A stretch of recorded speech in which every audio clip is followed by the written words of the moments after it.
বাবু খেলাটা এখন রাখ, পরে খেলবি। আগে পরীক্ষা দিয়ে আয়, তারপরে খেলবি। পরীক্ষাটা ভালো করে দিবি। ধর পড়াশোনা করতে আমার একদম ভালোই লাগে না। এরকম কথা বলতে নেই বাবু। পড়াশোনা না করলে বড় হবে কি করে? আর পড়াশোনা না করলে বড় চাকরি করবি কি করে? বড় চাকরি করলে তবেই তো অনেক খেলনা কিনতে পারবি। আমি চাকরি করবোই না, বাবা চাকরি করে, বাবা আমাকে অনেক খেলনা কিনে এনে দেবে। আমার ছেলেটা বোকাই রয়ে গেল।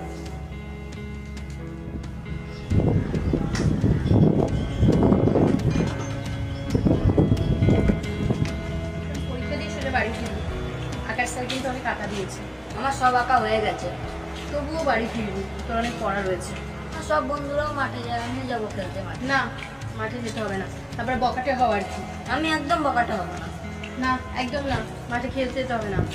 বেশি বদমাশি করলে না বাবাকে বলে দেবো একদম। বদমাশি কর।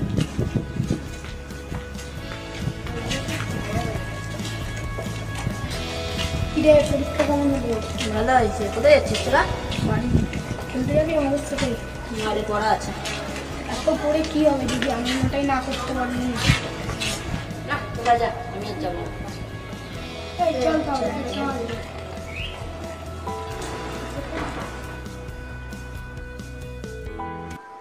বাবা এসেছিস? হাত পা ধুয়ে খেতে বস। আগে এদিকে আয়, প্রশ্নটা দেখি।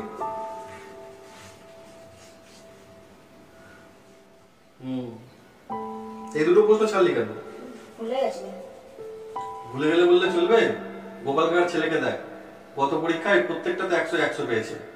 ও আঁকাতে 100 কম পেয়েছিল, আর আমি আঁকাতে 100 পেয়েছিলাম। এসব আঁকা দিয়ে কি হবে? তুই কি লিওনার্দো দা ভিঞ্চি হবি নাকি? ওইসব কলাতে খেতে দেয় না, বুঝছিস? পড়াশোনায় মন দে। আচ্ছা ছাড়, ওই একটু খেয়ে নি, এক্ষুনি আঁকার মাস্টার আসবে। এই আঁকার জন্যই ওর পড়াশোনা হচ্ছে না। কাল থেকে আঁকার মাস্টারকে বলে দেবে না আসতে, পড়াশোনায় মন দে।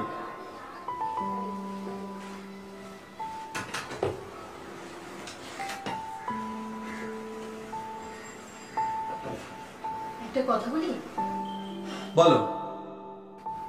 একটা সময় ছিল তুমি খুব সুন্দর আঁকতে, আর সেই আঁকাই বন্ধ করতে চাইছো আজ? হ্যাঁ, আমি আঁকতাম, আর এখন আমি একটা প্রাইভেট কোম্পানিতে চাকরি করি। আঁকার মূল্য এই সমাজ আমাকে কি দিয়েছে নিশ্চয়ই বুঝতে পারছো। আমি ওর বাবা, আমি ওর ভবিষ্যৎ করতে চাই, ওর ভালোই চাই সবসময়। আমরা কি ঠিক সিদ্ধান্ত নিচ্ছি? সঠিক বেঠিক বুঝি না, তবে এইটুকু বুঝি ছেলের ভবিষ্যৎ ভালোভাবে করতে হবে। কিছু সিদ্ধান্ত ওর উপরে ছাড়লে ভালো হতো না? জানি তুমি মা, তুমি সব বিষয়গুলো সেন্টিমেন্ট দিয়ে ভাবো, তবে এখনকার যুগে সেন্টিমেন্টের কোনো জায়গা নেই। কঠিন হতে হবে, না হলে শেষ বয়সে দেখবে তোমার ছেলেও একটা হাতিপাতি কোম্পানিতে কম রোজগারে কাজ করছে। না না, এ কি বলছো তুমি? আমাদের ছেলে ঠিক ভালো কাজই করে। ঠিক কাজ পাওয়ার জন্য আমাদের শক্ত হতে হবে, বুঝলে?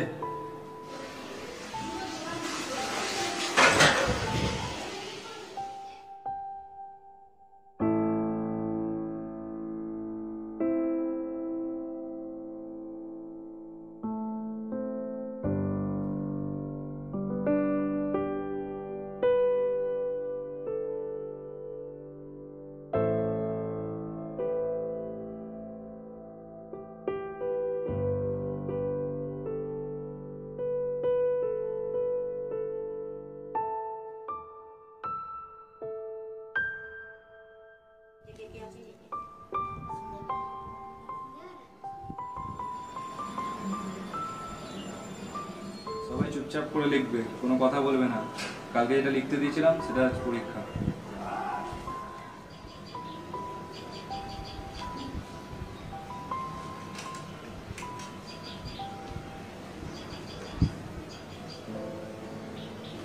লেখাটা বন্ধ কর তুই। ওঠ ওঠ ওঠ, এগুলো কি হচ্ছে?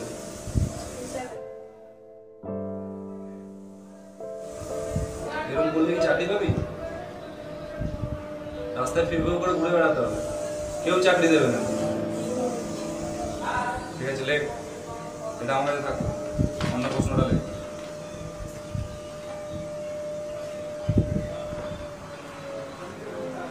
আমি তো আসছি। চাকরি দেবে না? তুই আবার টুকলি বার করলি? স্যারটা দেখলেই নিয়ে নেবে টুকলি। নিয়ে নিলে নেবে, আমার কাছে আরো প্রশ্নের টুকলি আছে। তার থেকে ভালো তো পড়ে পাশ করা, ধরা পড়ার ভয়টা থাকে না। Thank you for your advice. তুই নিজেরটা লেখ, আমাকে নিয়ে ভাবতে হবে না। এত কথা কিসের? চুপচাপ লেখো। আর সূর্য, তুমি ক্লাসের ফার্স্ট বয় হয়ে এত কথা বললে, বাকিরা কি শিখবে তোমার থেকে? Sorry sir. পড়ার বছর ছেলেটাকে বকছিল কেন রে? আরে ও টুকলি করছিল তো পড়ার কাছে, সেই জন্য স্যার ওকে বকছিল।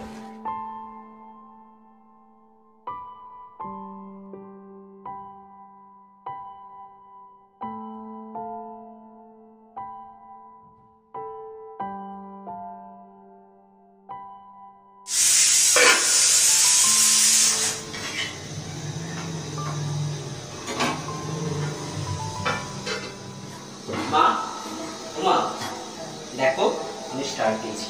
দেখি দেখি। বাহ, আমি খুব খুশি হয়েছি। এতদিন আমার স্বপ্নটা সার্থক হয়েছে। তোর পিসিও অনেক বড় বড় কথা শুনিয়েছিল যখন ছেলে পাশ করেছিল। এবার তো পিসিদের আমি খাটাবো, মজা করতে পারবো। মা, তার মানে তুমি এই সুযোগের অপেক্ষা পেয়েছিলে?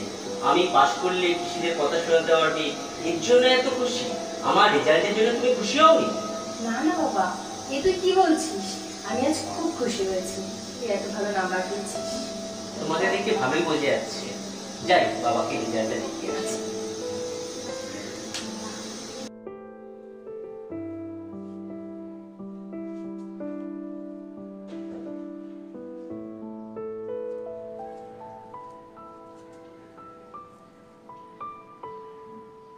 আরে থাক থাক, বেঁচে থাক বাবা, বেঁচে থাক, আরো বড় হোক। তো হঠাৎ কোনার কি এখন? বাবা, আজকে আমার রেজাল্ট বেরিয়েছে। ও হ্যাঁ, আজ তো তোর রেজাল্ট বেরোনোর দিন। তো বাবু, রেজাল্ট ভালো হয়েছে তো? গোপাল কাকার ছেলের থেকে বেশি পেয়েছিস তো? নাহলে পুরো নাক কাটা যাবে, জানিস তো। বাবা, আমাদের স্কুলে আমি ফার্স্ট, আমি স্টার পেয়েছি। তোমার নাক আমি কাটতে দিই বাবা। বাহ, এই না হলে আমার ছেলে। বাহ, আমি জানতাম। আমি আজ খুব খুশি হব, আমি খুব খুশি। কিন্তু তুই খুশির দিনে এরকম মন মরা হয়ে আছিস, কি ব্যাপার? কিছু হয়েছে? সত্যি আজ আমার খুব আনন্দের দিন, তবে তোমাদের দেখে আজ আমার আনন্দ হচ্ছে না। তোমরা নিজেদের খেলায় মেতে আছো, আমার জন্য তোমাদের আনন্দ হচ্ছে না। তোমাদের আনন্দ হচ্ছে তোমরা নিজেদের সোসাইটির কাছে জিতে গেছো, এর জন্য তোমাদের এত আনন্দ। তো কি আজে বাজে বকছিস তুই? আমি তো আজ খুব খুশি ছেলে এরকম ভালো নাম্বার নিয়ে পাশ করেছে। এখন শুধু এইটুকু নিয়ে খুশি থাকলে হবে না, শুধু ডিগ্রি নিয়ে বসে থাকলে হবে। ডিগ্রির সাথে স্কিলটাও দরকার। আমি তো আবার এত কিছু ওই স্কিল এত বুঝি না। তবে আমার মনে হয় সূর্য নিশ্চয়ই এগুলো কিছু বুঝবে। দেখি ও কি করে। আরে তোমার ছেলের উপরে যদি সব ছেড়ে দাও, মাঝ রাস্তায় দেখবে হুমড়ি খেয়ে পড়লে আর উঠে দাঁড়াতে পারবে তো? তখন নিজের কাছে নিজেকে জবাব দিতে পারবে তো তুমি? তাও যদি একবার জিজ্ঞাসা করে নিতে, দেখতে ও কি বলে। ঠিক আছে, তুমি যখন বলছো তখন একবার জিজ্ঞেস করেই নি। বাবু, বাবু। হ্যাঁ বাবা, বলো। এইচএস পাস তো হলো, আগে ভেবে রেখেছিস কি করবি?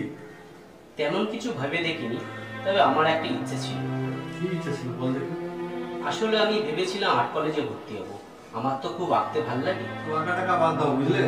যেটা বলছি সেটা শোনো। সব আঁকা টাকা করে কিচ্ছু হবে না, পেটে ভাত জুটবে না। আজ পর্যন্ত যা খরচা করেছি সব জলে ফেলার ধান্দা করছো নাকি? হ্যাঁ, তুমি ইঞ্জিনিয়ার হবে, যেটা বলছি সেটা কান খুলে শুনে রাখো। তুমি ইঞ্জিনিয়ার হবে, ফর্ম তুলেছি, ফর্মটা ফিল আপ করে জমা করো। বাবা, আমি ইঞ্জিনিয়ারিং কিছুই বুঝতে পারবো না। দেখো, জন্মের থেকে কেউ হাঁটতে শেখে না, আস্তে আস্তে শেখে। সবাই যখন পারছে তুমিও পারবে, বুঝেছো? কিন্তু বাবা, কোনো কিন্তু কিন্তু বুঝি না। ফর্মটা এনেছি, ফর্মটা ফিল আপ করে রাখবে, জমা দিতে যেতে হবে। তুমি আবার আসতে পারো, যাও। ও যখন বলছে ইঞ্জিনিয়ারিং বিষয়টা বোঝে না, তাহলে ওর উপর এই বিষয়টা চাপিয়ে দেওয়াটা ঠিক হবে? শোনো, তুমি যেমন ওর মা, আমিও কিন্তু ওর বাবা, এটা ভুলে যাবো। তুমি যখন এই বাড়িতে প্রথম এসেছিল না, রান্না পারতে না, সব আস্তে আস্তে শিখেছো। সেরকম ও আস্তে আস্তে শিখবে।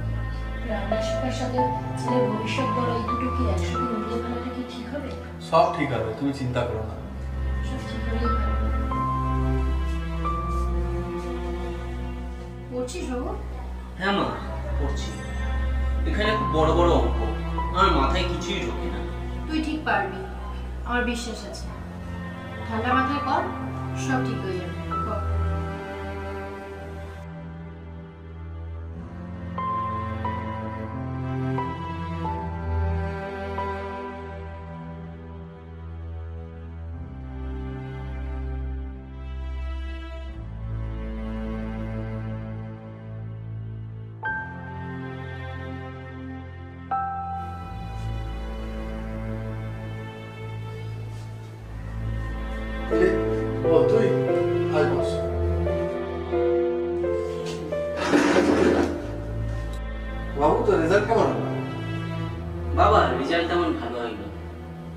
70% পেয়েছি। তাতে কি হয়েছে?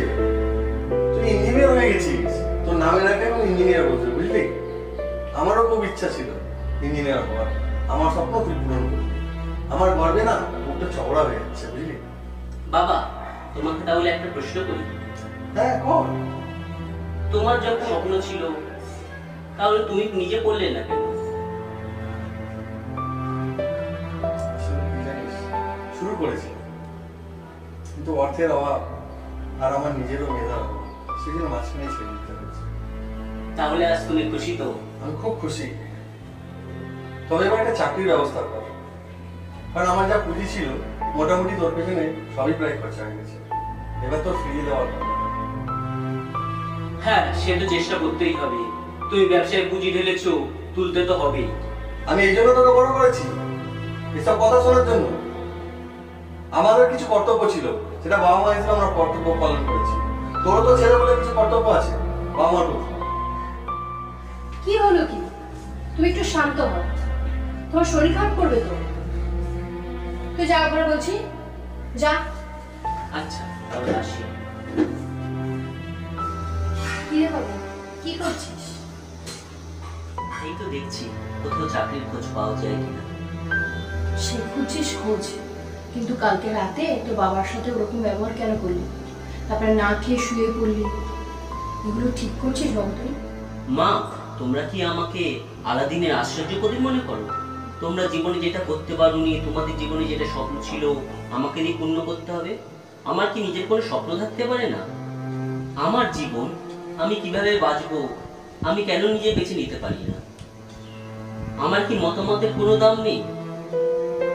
মানুষের ইচ্ছে অনিচ্ছার উপরে জোর খাটানোটা কি ঠিক? চুপ কর বাবু, আমি সব বুঝি তোর কষ্টটা কি, কিন্তু কি করবি বল? আমাদের সংসারটাও তো এখন ঠিক করে চলছে না, আর তার মধ্যে যদি তুই এরকম করিস, তুই একটু চাকরি বাকরি খোঁজ বাবু। সে তো চেষ্টা করছি মা, তবে কোথাও ফেসারদের চাকরি নেই। এত চাকরির ফর্ম ছেড়েছি, ওই টাকাগুলো জমালে একটা নতুন বাড়ি হয়ে যেত। সবই আমার কপাল, বুঝলে মা? চিন্তা করিস না, সব ঠিক হয়ে যাবে।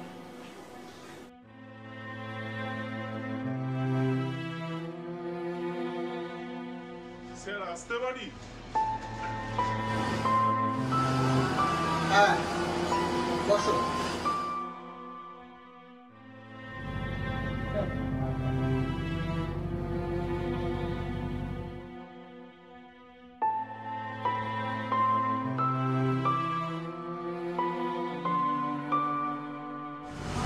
সবই ঠিক আছে, তবে এক্সপিরিয়েন্স ছাড়া তো বাবু আমরা লোক নিই না। যদি লাগে তোমাকে আমরা ঠিক খবর দেব। ঠিক আছে? আসি স্যার। হ্যাঁ, এসো এসো।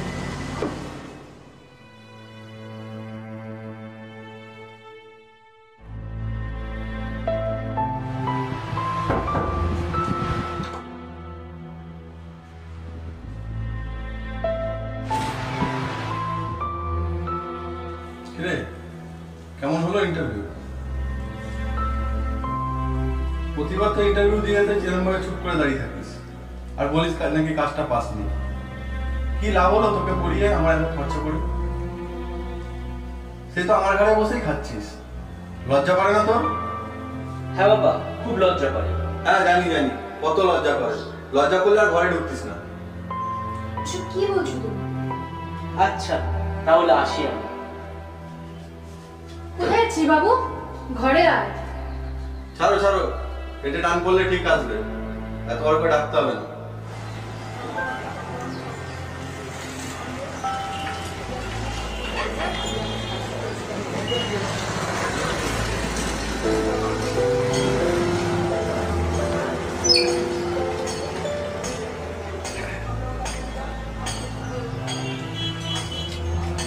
আরে তুই সূর্য না? চিনতে পারছিস আমাকে?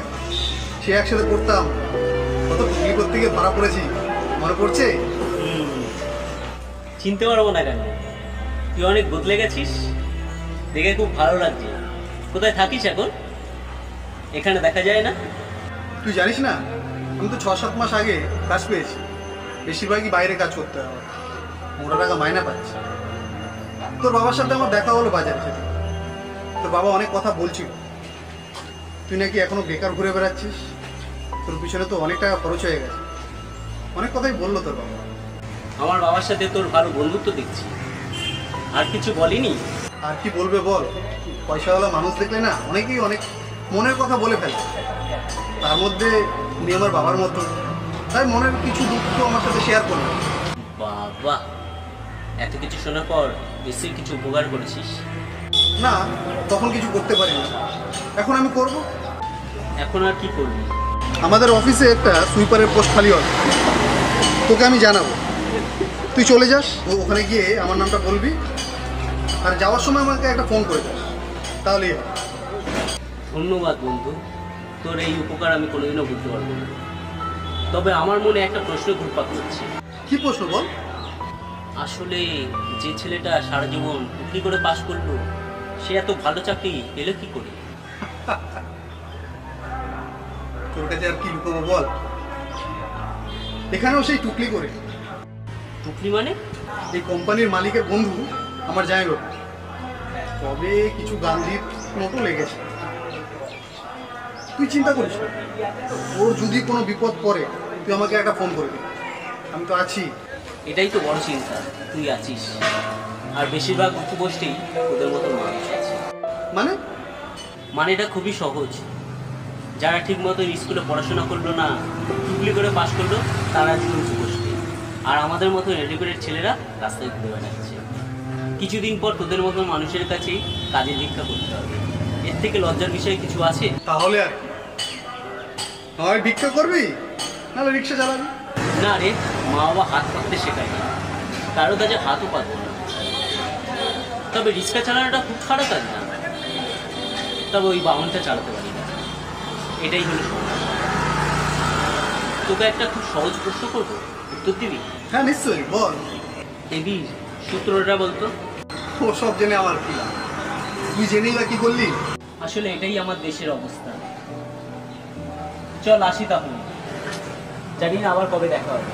ভালো থাকিস। কোথায় চললি? শরীরটা বিশেষ ভালো লাগে, হসপিটাল হতে পারবে। আচ্ছা, সাবধানে যাস তাহলে।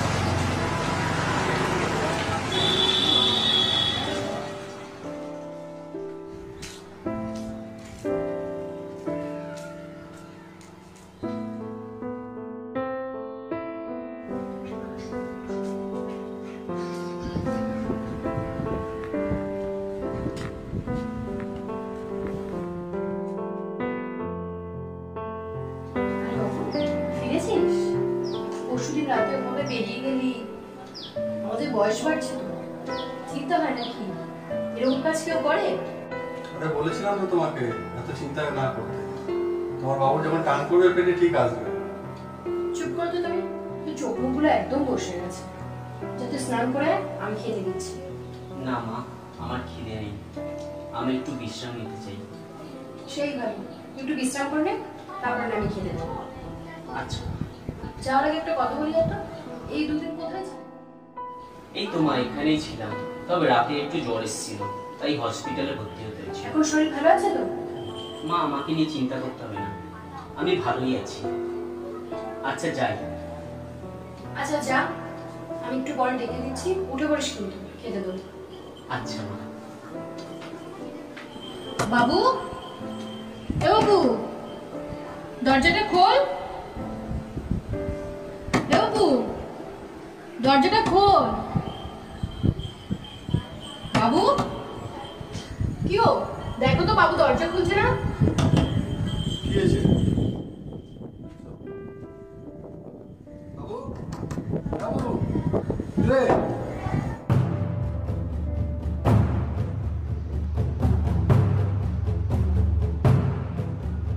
বাবু,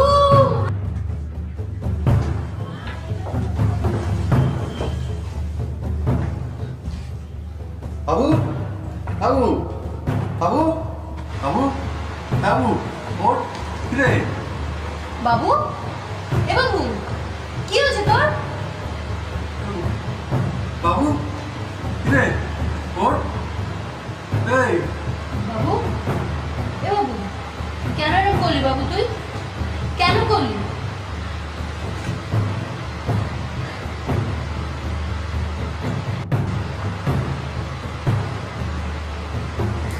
কেন কেন এরকম করলি বাবু তুই?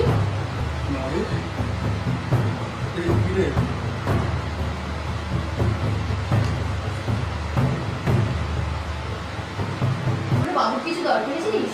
দাঁড়াও না, দেখছি তো। আমার প্রিয় বাবা ও মা, আমি তোমাদের ভীষণ ভালোবাসি। হয়তো আমাকে এই অবস্থায় তোমরা দেখে ভীষণভাবে কষ্ট পাচ্ছ, কিন্তু কষ্ট পাওয়ার কিছু নেই। আমি কিছু ঘন্টা আগে পর্যন্ত একটা লাশই ছিলাম। তফাৎ একটাই যে এখন মৃত লাশ, আর আগে ছিলাম জীবন্ত লাশ। বিষয়টা হয়তো বুঝতে তোমাদের একটু অসুবিধাই হচ্ছে। তাহলে প্রথম থেকেই শুরু করছি। আমার যখন বয়স 9, আমি ক্লাস 5-এ পড়ি, তখন থেকে তোমরা বলতে ভালো রেজাল্ট করতে, না হলে কোথাও চাকরি পাবো না। কখনো আমাকে বলনি ভালো মানুষ হতে, ভালো শিক্ষা নিতে। আমিও নম্বরের পিছনেই ছুটে বেড়াতাম, প্রথম, দ্বিতীয়, তৃতীয় হতে হবে, না হলে বাবার মুখটা ছোট হয়ে যাবে গোপাল কাকার কাছে আর সোসাইটির কাছে। আমি বাবার কাছে ছিলাম একটা উইনিং ট্রফির মতো, আমাকে নিয়ে চলতো হার জিতের খেলা। এবার আসি মায়ের প্রসঙ্গে। তবে মা আমাকে ভীষণ ভালোবাসে, কিন্তু যখন আমি উচ্চ মাধ্যমিকে স্টার পাই, মা বলে পিসিদের নাকি ভালো করে কথা শোনাতে পারবে এবার। কারণ পিসির ছেলে যখন ভালো রেজাল্ট করেছিল, তখন মায়ের কাছে পিসি তার ছেলেকে নিয়ে অনেক গর্ব করেছিল। এখন আমি পাশ করায় মাও সুযোগ পেয়েছে। তার মানে মা আমার রেজাল্টের খুশির থেকে সুযোগের খুশিতে আনন্দ পেয়েছিল। আমি পড়া ছাড়া কিছুই করতে পারতাম না। আমার বন্ধুরা সবাই মাঠে যেত খেলতে, আমি পারতাম না যেতে। মাঠে গেলে নাকি বকাটে হয়ে যাব, এটা মায়ের ধারণা। আবার আমি ক্লাসে কম নাম্বার পেলে শাস্তি পেতে হতো আমার অঙ্কন বিষয়টাকে, যেটা ছিল আমার সবথেকে প্রিয় বিষয়, আর যে বিষয়ে অনেক নম্বরও পেতাম আমি। আমার শখ ছিল আঁকা, সেটাও বন্ধ করলো বাবা। তারপর উচ্চ মাধ্যমিকে পাশ করার পর আমার মতের দরকার পড়ল না কারো। আমার ইচ্ছা ছিল আঁকা নিয়ে জীবনে এগোবো, কিন্তু বাবা ঠেলে দিল ইঞ্জিনিয়ারিংয়ের দিকে, যার বিষয়ে কোনো অভিজ্ঞতাই ছিল না আমার। একটা ঘন কুয়াশার মধ্যে দিয়ে 3 বছর কাটিয়ে দিলাম, পাশও করলাম। একদিন বাবা নিজেই বলল আমার পিছনে নাকি অনেক খরচ হয়েছে, এবার সেটা ফেরত করার পালা। আর কতদিন বসে খাবো? বাবার কথার মানে আমি যা বুঝলাম, আমি ছিলাম বাবার ব্যবসার একটা ইনভেস্টমেন্ট। এবার ইন্টারেস্টের সময় এসেছে। সেই কথা মতো সব জায়গায় ফর্ম ছাড়তে লাগলাম, বিভিন্ন জায়গায় ইন্টারভিউ দিতে থাকলাম, কিন্তু সব জায়গায় একই প্রশ্ন, আগে কোথাও কাজ করেছো? কেউ যদি ফ্রেশারদের চাকরি না দেয়, তাহলে তার এক্সপিরিয়েন্সটা হবে কি করে? এই কথাটা কাউকে বোঝানো গেল না, সাথে বাবাকেও। এই নিয়ে একদিন বাড়িতে তর্ক বিতর্ক করে বাড়ি থেকে বেরিয়ে গেলাম। দেখা হলো এক স্কুলের বন্ধুর সাথে, যে নাকি প্রত্যেক ক্লাসে কোনো রকমে পাশ করত, তাও টুকলি করে। সেও নাকি চাকরি করে বাইরে, মোটা টাকা মাইনে তার। আমার উপকার করার চেষ্টাও করলো সে, একটা সুইপারের চাকরি দিয়ে। তবে পরে জানতে পারলাম তার চাকরিটা ঘুষ দিয়ে, আর তার জ্ঞানও শুনতে হলো আমাকে। সেই সময় আমার মাথায় আসে কিডনি বিক্রি করলে নাকি টাকা পাওয়া যায়। ব্যাস, সিদ্ধান্ত নিয়েই নিলাম। 2 দিন হাসপাতালেই কাটাতে হলো আমাকে। কিছু মনে করো না তোমরা। তোমাদেরই দেওয়া এই শরীরের এক অংশ বিক্রি করলাম, আর বাবার অ্যাকাউন্টে পাঠালাম। আমার উপর থেকে বেকারত্ব ট্যাগটা মোছা যাচ্ছিল না, তাই এই কঠিন সিদ্ধান্তটা নিয়েই ফেললাম। আমাকে আর কেউ বেকার বলে তাচ্ছিল্য করবে না, আর তোমাদের বাকি জীবনটা এই টাকাতে মোটামুটি কেটে যাবে। তবে বাবা, যদি আমি আমার ওই আঁকাটা নিয়ে এগোতাম, হয়তো কিছু করতে পারতাম। আমাদের মত নেওয়াটা হয়তো বাবা মায়ের উচিত, হয়তো অনেক না বলা কথা বলে ফেললাম, আমাকে তোমরা ক্ষমা করো। আমি এই পৃথিবীতে আবার আসব যখন আমাদের এই সমাজ ব্যবস্থা এবং মানুষের ধারণার একটু বিকাশ ঘটবে। আমি আর কিছু বলতে পারছি না, চলি। এটি তোমাদের সূর্য।